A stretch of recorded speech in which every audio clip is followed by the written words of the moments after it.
Funny thing about power. The people who laugh the loudest are usually the ones who have no idea who's really in charge. The wine hit my chest before the words fully registered. A deep red stain spreading slowly across my white dress shirt like it had all the time in the world. And for a moment, no one moved, not even me, because the room needed a second to decide whether this was a joke or a performance. And then it happened, the laughter, low at first, polite, then louder, sharper, rolling across the ballroom like it belonged there, like I didn't, and somewhere in that noise, I heard her, Olivia, my wife, laughing just a little louder than everyone else. Her hand still wrapped around the stem of the glass she had just emptied on me. Her expression calm, almost amused, like this was nothing more than a harmless correction, a reminder of my place, and I stood there, feeling the weight of 1,000 tailored suits and million-dollar conversations pressing in from every direction. The chandeliers above reflecting off polished marble floors, the skyline of Manhattan stretching beyond the glass walls. Like a promise I used to believe in, and I realized something in that exact moment, something simple and sharp. None of them knew who I was, not really, not anymore, and that ignorance was about to become very expensive. Olivia tilted her head slightly, her voice smooth, controlled, caring just enough to be heard by the right people. "Maybe now you'll stop pretending you belong in rooms like this," she said, and a few people nearby chuckled again, the kind of laugh that doesn't come from humor but from alignment, from choosing the winning side before the outcome is even clear. I didn't reach for a napkin, didn't wipe the wine, didn't react the way a man is expected to react when he's just been publicly reduced to a punchline. Instead, I let it sit there, soaking into the fabric, cooling against my skin, because reacting would have made this about emotion, and this wasn't about emotion anymore. Across the room, Adrian Blackwood watched with a faint smile, the kind of smile that comes from control, from believing every variable has already been accounted for. CEO of the company finalizing tonight's $800 million deal, the man everyone here was orbiting around, including my wife, who stood just close enough to him to be noticed but not questioned. Her body angled toward his, her loyalty already negotiated long before the contracts were signed. I caught his eye for half a second, just enough to confirm what I already suspected. He didn't recognize me either, not as anything that mattered, not as anything that could disrupt what tonight was supposed to be, and that was the second mistake they made. I inhaled slowly, the scent of aged wine mixing with polished wood and expensive cologne, grounding myself in the present while something quieter, colder settled into place beneath it, because the truth is, I had seen this room before, not like this, not from this angle, but in pieces years ago, when it was nothing more than a blueprint, a risk, a company that didn't exist yet except in late nights and bad coffee and decisions no one else was willing to make. 12 years ago, I signed the first document that would eventually become the deal they were celebrating. Tonight, and somewhere along the way, I stepped back, let other names take the spotlight, let the structure grow without my face attached to it. A choice that felt right at the time, a choice that allowed me to build something real without becoming something I didn't want to be. And standing there now, wine soaking into my shirt, my wife looking at me like I was a problem she'd already solved, I realized just how far that choice had carried, and how little it would take to undo everything they thought they understood. I finally spoke, my voice steady, quiet enough that only she could hear. "You're right," I said, glancing down at the stain before meeting her eyes again. "I don't belong here." And for a split second, something flickered across her face, not fear, not yet, just confusion. The kind that comes when the script doesn't go exactly as planned, and I gave her a small smile, the kind that doesn't ask for approval, the kind that doesn't need to be understood. "But neither do you," I added, and then I turned, not in anger, not in defeat, but with the calm certainty of someone who already knows how this ends. And as the laughter continued behind me, I reached into my pocket, pulled out my phone, and made a single call that would change the tone of this entire night. I stepped out of the ballroom without rushing, without looking back, the sound of laughter still trailing behind me like it thought it could follow me out into the hallway. But the moment the doors closed, everything shifted, the noise cut off clean, replaced by the low hum of the building's ventilation and the distant echo of elevator chimes. And for the first time that night, the air felt honest. I glanced down at my shirt again, the wine stain darker now, settling into the fabric like it belonged there, and I let out a slow breath, not anger, not embarrassment, just clarity, because moments like that do something to you. They strip away whatever illusions you were still holding on to, and what is left is the truth, simple and unavoidable. I pulled my phone back out, the call already connected, No greeting on the other end, just a quiet presence waiting. "It is Daniel," I said, my voice even, controlled, the same tone I used years ago when decisions carried weight most people would never understand. There was a pause, not hesitation, just recognition, and then the reply came, "We were not expecting to hear from you tonight." The voice belonged to Martin Graves, chairman of the board, a man who had spent the last decade managing something he never built, something he never fully understood. "Neither were they," I said, glancing back at the closed doors for half a second before continuing. "Initiate a full review of the Blackwood acquisition. Effective immediately." Another pause, longer this time, because that was not a small request, that was not a suggestion, that was a disruption, and men like Martin knew exactly what that meant. "That will freeze the deal," he said carefully, as if saying it out loud might change the weight of it. "Yes," I replied. "That is the point." Silence settled on the line again, heavier now, calculations happening in real time, risk, exposure, consequences, all of it being measured against one simple fact I still held. Controlling interest, even if I had chosen to stay invisible. "Understood," he said finally, his tone shifting, aligning. "I will notify the board." I ended the call without another word, because anything more would have been unnecessary. The first move had already been made, and in situations like this, the first move is the one that matters most. I slipped the phone back into my pocket and walked toward the elevator, my reflection catching briefly in the mirrored walls as the doors opened. A man in a stained shirt, looking exactly like someone who had just been dismissed, underestimated, written off, and I almost smiled, because that image was about to become very useful. The elevator ride down was quiet, just the soft hum of cables and the faint shift of motion as the floors counted down. And with each passing number, the distance between who they thought I was and who I actually was grew wider, sharper, more defined. I thought about Olivia, about the way she looked at me tonight, not with anger, not even with resentment, but with certainty, the kind of certainty that only comes when someone believes they have already won. And that was the real mistake, not the wine, not the words, but the assumption that there was nothing left to uncover. Outside, the city air hit colder than I expected. Sharp contrast to the controlled warmth of the ballroom. Traffic moved in steady lines, headlights stretching down the avenue, people passing by without a second glance, because to them, I was just another man leaving a corporate event a little earlier than planned, and that anonymity, that invisibility, had always been my greatest advantage. I reached the curb just as my car pulled up, the driver stepping out to open the door, his eyes flicking briefly to the stain on my shirt before returning to neutral, professional, trained not to ask questions. I slid into the back seat and looked out at the building, the glass reflecting the city lights like nothing had changed, like inside those walls, a celebration was still happening, contracts still being toasted, futures still being assumed. I checked the time, then leaned back, calm settling in where something else might have lived before, because I knew what they did not. The moment the board received that call, the entire structure beneath that deal had already begun to shift, and by morning, the laughter would not sound the same anymore. The car moved smoothly through the city, tires whispering against asphalt, the kind of quiet motion that makes everything feel slower than it actually is, and I watched the reflection of streetlights slide across the window like a timeline rewinding itself, because nights like this always pull you backward before they push anything forward, and my mind did not go to the wine or the laughter or even Olivia, not at first. It went to a much smaller room, a decade earlier, where none of this looked inevitable, where the company was nothing more than a risk written on legal paper and stubborn belief.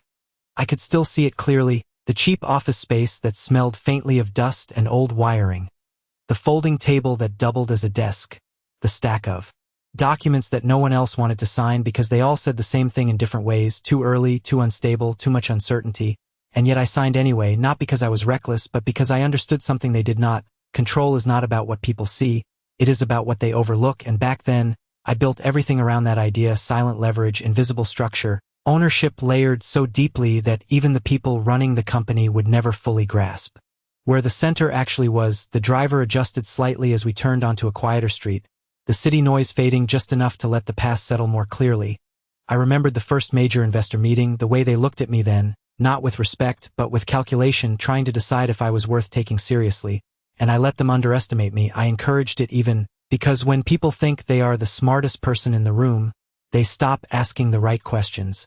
And that is where real decisions get made. Over time, the company grew, Contracts expanded, names changed, leadership shifted, and I stepped back further, not out of weakness but by design, because visibility creates vulnerability, and I had no interest in becoming a target for something I could control from a distance.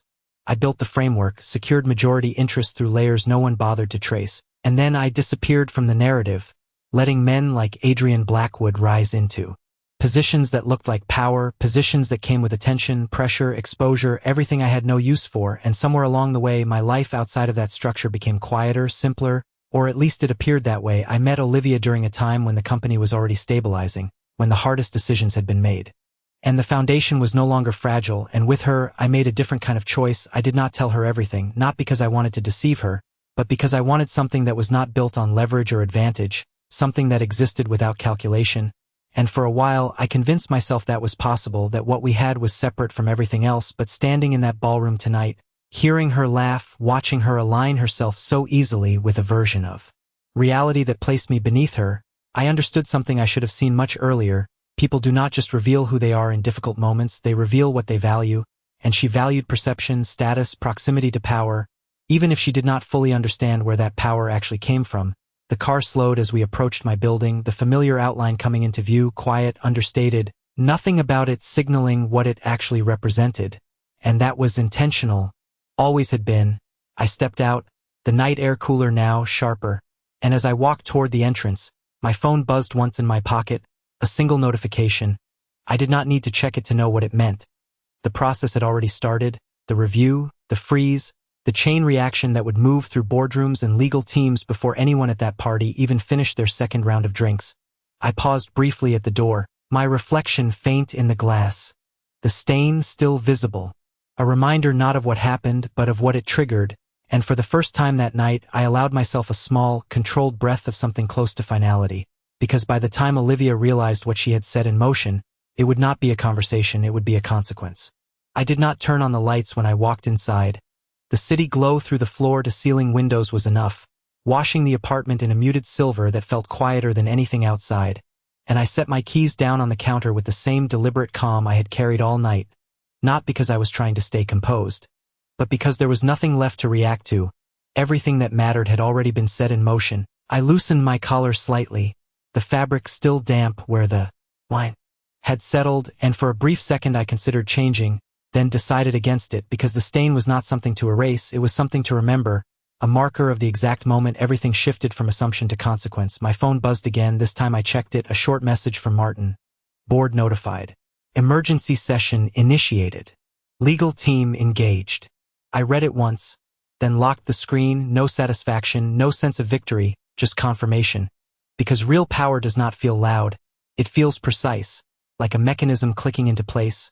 I walked toward the window, looking down at the city that never really pauses, taxis weaving through traffic, people moving with purpose, every life unfolding on its own timeline, and somewhere across town, in a room filled with polished glass and expensive certainty, Olivia was still standing in the version of reality she believed in, still surrounded by people who had already decided who mattered and who did not.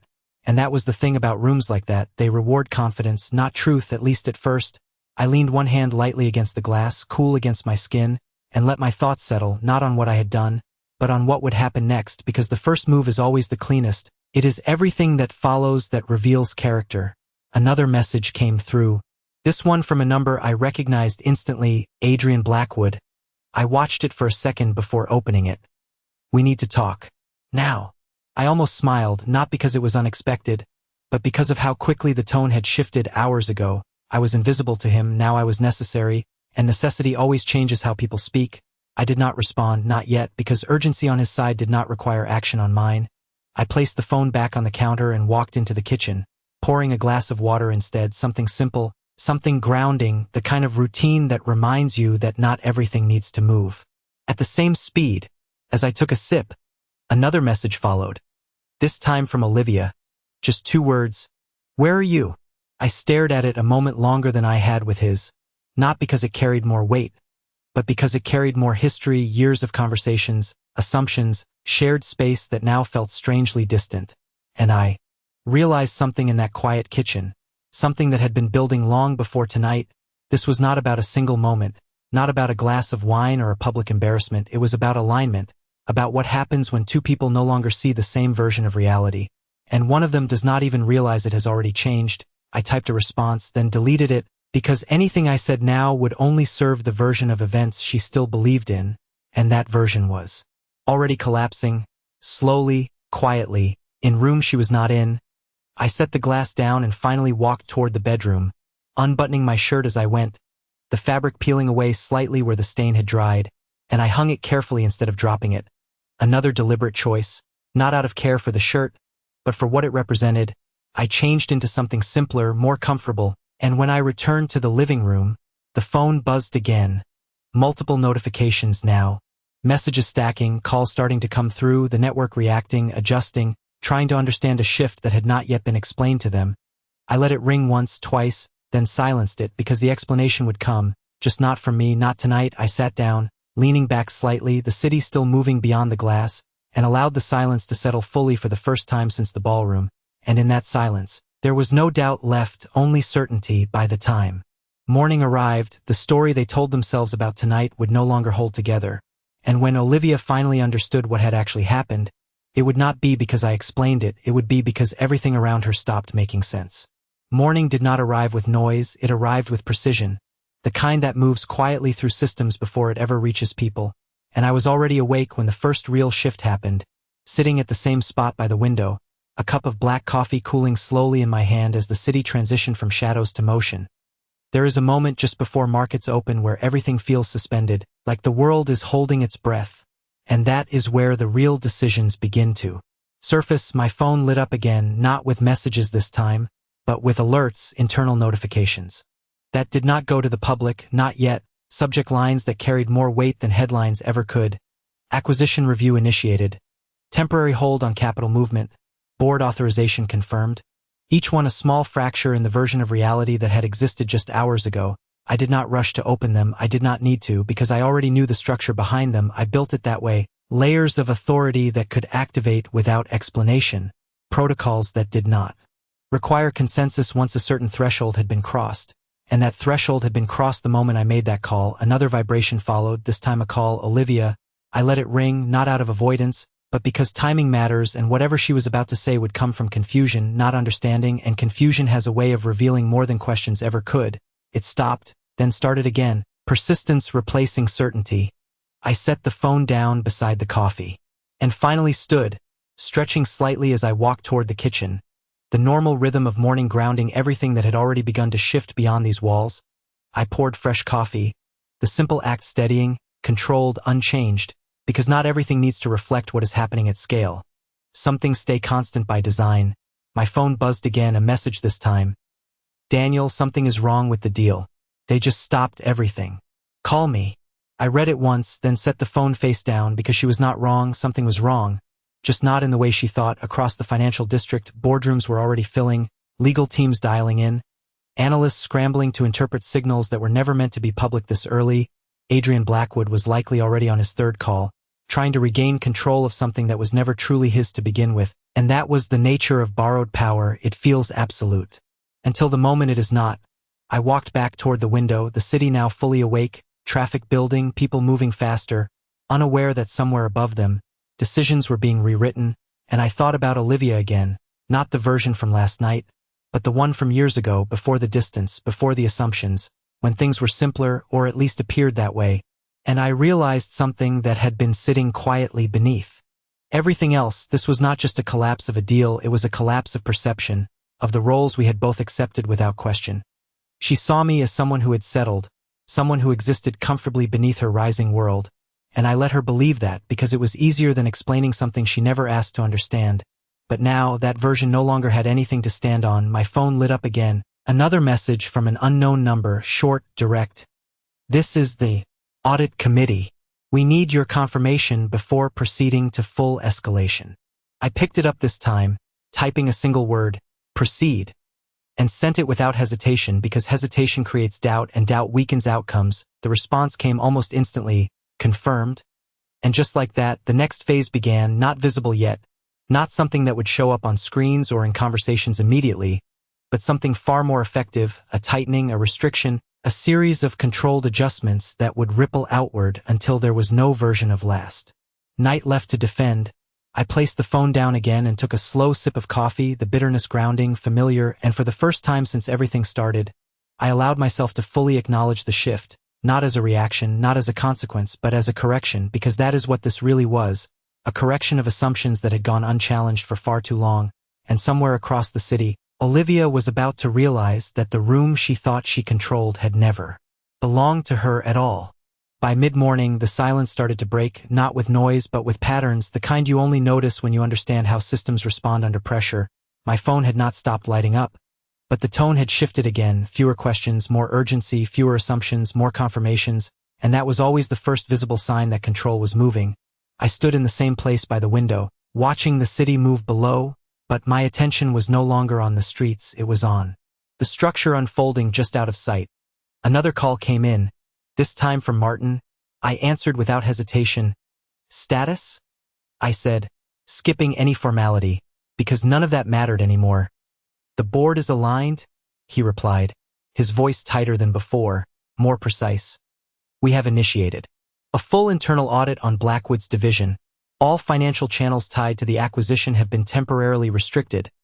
Legal is preparing documentation for further action if necessary. I listened without interrupting, not because I needed the details, but because I needed to hear how far it had already progressed. And Adrian? I asked, not because I did not know, but because I wanted confirmation from someone inside the structure. There was a brief pause, just enough to signal a shift. He is pushing back, but he does not have the authority to override this. Martin said, and there it was, the exact point where perceived power meets actual limitation. I nodded slightly, even though he could not see it. Good, I replied. Keep everything contained, no public statements, no leaks, not yet. Timing mattered, not just for impact, but for clarity, because when everything breaks at once, people look for someone to blame, but when it unravels slowly, they start to understand. Why, I ended the call and set the phone down, the room still quiet, controlled, untouched by the movement happening across the city. Another message appeared almost immediately, Olivia again, longer this time. Daniel, I do not know what is going on, but something is happening with the deal and Adrian is losing his mind. They are saying there is an audit and everything is frozen. Did you hear anything about this? I read it carefully, not for the information, but for the tone, the shift from certainty to confusion now complete, the first cracks in her understanding becoming visible, and I realized something in that moment.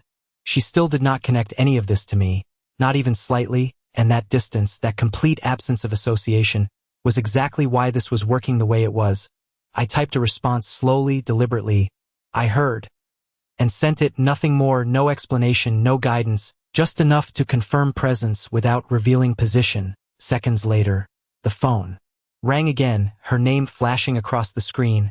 I let it ring once, twice, then answered. Daniel. Her voice came through immediately, tight, controlled but strained underneath. Something is wrong. The deal is being stopped. Adrian says it is coming from the board, from above him, and no one is explaining anything. I let her finish, the urgency in her words filling the space between us. Then I spoke, calm, even, unchanged. That usually means there is something they do not like. I said, keeping it simple, letting her interpret it within the limits of what she understood. But this does not make sense, she replied quickly. Everything was finalized, this was supposed to be done. I paused for a moment, not for effect, but because the truth I was holding did not need to be rushed. Things that look finished are not always complete, I said, my tone steady, and there was a silence on the line, brief but noticeable, the kind that signals the first moment of doubt, not about the situation, but about the framework she had been relying on to understand it. Do you know something? She asked, more carefully now, the edge of certainty gone, replaced by something else, something closer to suspicion. I looked out at the city again, the movement below unchanged, unaffected, and I answered with the same calm I had carried since last night. I know enough. And let the silence sit between us, because sometimes what you do not say carries more weight than anything you could explain. And on the other end of that call, I could feel it, the beginning of a realization she was not ready for yet, but one that was already moving toward her whether she understood it or not. The silence after the call did not feel empty, it felt loaded, like something had just shifted into a new phase that no longer needed permission to continue. I lowered the phone slowly and set it on the table beside me. Not because I was done with it, but because I already knew what the next few hours would bring, confusion turning into pressure, pressure turning into urgency, and urgency forcing people to start asking the right questions. I walked back toward the window again, the city now, fully in motion, morning traffic thick, people moving faster, unaware that somewhere above them, decisions were being rewritten in real time, and I thought about the tone in Olivia's voice, the way certainty had started to fracture, replaced by something she was not used to feeling, uncertainty, and that was the moment everything begins to change. Not when something happens, but when someone realizes they do not understand what is happening. My phone buzzed again, this time not from her, but from an internal channel, a short update. Blackwood requesting emergency board access. Denied pending review. I read it once, then set the phone down again because that was expected. When control starts slipping, people reach for whatever authority they think they still have. But authority without foundation does not hold. It only delays the inevitable. Another message followed immediately. Senior partners notified. Compliance team escalating documentation. The pace was increasing now, the system tightening, each layer reinforcing the next, and I could almost map it out in my head without looking, who was calling who, which teams were being pulled in, how quickly the narrative was starting to shift from confidence to containment. I moved away from the window and sat down, leaning forward slightly, elbows resting on my knees, not out of tension but focus, because this part always required attention, not action, just observation, understanding how people respond when the structure they rely on starts to move beneath them. The phone rang again, this time Adrian. I let it ring longer than before, not to ignore it, but to let the urgency build on his side, because urgency changes how people speak. It strips away performance and leaves only intention. I answered just before it stopped. Daniel. His voice came through immediately, no greeting, no hesitation, just controlled pressure. We need to talk right now. I did not respond right away, letting a second pass, then another, just enough to shift the balance of the conversation before it even began. You are already talking, I said finally, my tone even unhurried. There was a brief silence, then he adjusted, recalibrating. This situation with the board, the audit, this is not a coincidence, he said, more measured now. Something triggered this, and I need to understand what. I leaned back slightly, my gaze steady on nothing in particular, because the answer he was asking for was not something he could process yet, not from where he was standing. Then you should review your position, I replied, keeping it simple, because complexity only confuses people who are already losing control. My position is exactly where it should be, he said quickly, a fraction too quickly, and that was all I needed to hear, certainty built on assumption, not on fact. That depends on what you think your position actually is, I said, and this time the silence on his end was longer, heavier, because something in that sentence did not align with the version of reality he had been operating in. If you are involved in this, he said carefully, choosing his words now, you need to be very clear about what you are doing. I almost smiled, not because of the warning, but because of the perspective behind it. He still believed he was speaking to someone beneath him, someone who needed to justify their actions, and that belief was about to become his biggest liability.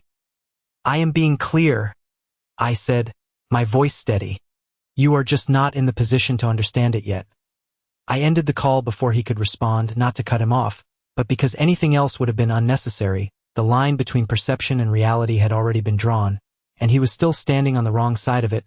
I set the phone down again and let the quiet settle once more, because by now the process was no longer something that needed to be pushed. It was unfolding on its own, and somewhere between confusion and realization, both Olivia and Adrian were about to step into a version of the truth they had never considered before.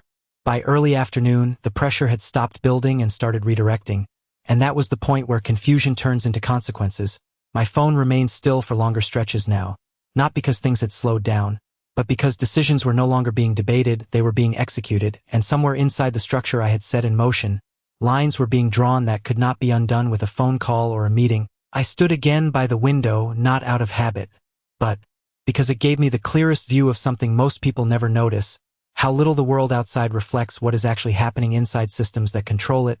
Cars still moved, people still crossed streets, conversations still happened over coffee, and yet entire financial positions were shifting without a single visible sign. My phone finally lit up again, not with a message this time, but a direct call from Martin. I answered immediately. Report, I said, keeping it simple, because by now, there was no need for context. The audit has uncovered irregular structuring in Blackwood's division tied directly to the acquisition timeline, he said, his tone sharper now, more certain. It is enough to justify full suspension and potential removal of executive authority pending review. I listened carefully, not because I was surprised, but because I needed to confirm how far the exposure had reached. And the board? I asked. Unanimous? He replied. And there it was. The moment where internal resistance disappears and alignment takes over. Because once something is undeniable, people do not argue, they reposition, proceed with containment. I said, no external release yet. Timing still mattered, not for impact anymore, but for control. I ended the call and set the phone down, the room unchanged, quiet, steady, unaffected by the scale of what had just been confirmed. A few seconds passed before another call came through. Olivia again. I let it ring once, then answered, Daniel, I need you to listen. Her voice was different now, the confidence from last night gone, replaced by something tighter, more urgent. They are saying Adrian might be removed, that there are issues with the deal. Structure, legal issues, they are talking about internal violations. This does not make any sense. I let her speak, letting the weight of her words settle before responding, because this was no longer about giving information, it was about allowing realization to form on its own. It makes sense to someone, I said, my voice steady, and there was a pause longer this time. Do you know what is happening? She asked, slower now, more careful, and I could hear it, the shift from assumption to suspicion finally taking hold. I walked slowly across the room, my reflection briefly catching in the glass again. No stain now, no visible sign of what started this, only the result. I know what needed to happen, I replied, and the silence that followed was different, not confusion anymore, but something closer to recognition, not complete, not clear, but enough to unsettle the foundation she had been standing on. Daniel, what did you do? She asked, her voice lower now, controlled but uncertain, and I stopped walking, not because I needed to think, but because the answer had never changed. I corrected something. I said, simple, direct, and this time, she did not respond right away, the silence stretching just long enough to confirm that something inside her understanding had shifted, not fully, but enough to create doubt where certainty used to be. I ended the call gently, not out of dismissal, but because the conversation had reached the point where words no longer added anything, and I set the phone down once more, the quiet returning around me like it had never left, because by now, everything that needed to move was already moving, and somewhere across the city, the version of reality Olivia had trusted was beginning to collapse under the weight of something she had never seen coming. Not because it was hidden, but because she had never thought to look for it. The shift did not announce itself, it revealed itself in fragments, small signals that only made sense when you understood where to look, and by late afternoon, those signals were no longer contained within internal channels, they had started to reach the edges, the kind of quiet ripple that moves through assistants, analysts, people who are not part of the decision but are close enough to feel its impact. My phone buzzed again, not with urgency this time, but with density, multiple messages. Stacking, names I had not heard from in years resurfacing, all of them circling the same question without asking it directly, what is happening? I did not respond to any of them because explanation was not something I needed to provide, not yet. I remained where I was, letting the process unfold at its own pace because speed without structure creates chaos, and chaos was never the goal, precision was. Another call came through, this time from a private number I recognized but had not seen in a long time. I answered without hesitation, Daniel. The voice on the other end was older, steady, the kind that does not waste words. It has been a while, I said, not as a greeting, but as acknowledgement. Long enough, he replied. I assume this situation is not accidental. I leaned slightly against the counter, the conversation already aligning with what I expected. Nothing about this is accidental, I said, and there was a brief silence, not from uncertainty, but from recalibration. Then I want to be clear, he continued. If this continues to escalate, it will not stay contained, there will be exposure. I considered that for a moment, not because I had not already factored it in, but because hearing it spoken out loud carries a different weight. Exposure is a consequence of correction, I replied, my tone even, and this time the silence lingered. Longer. You are still holding majority control, he said finally, not as a question, but as confirmation. I did not answer immediately, not because I needed to think, but because the truth does not always require repetition. Then you understand the position this puts everyone in.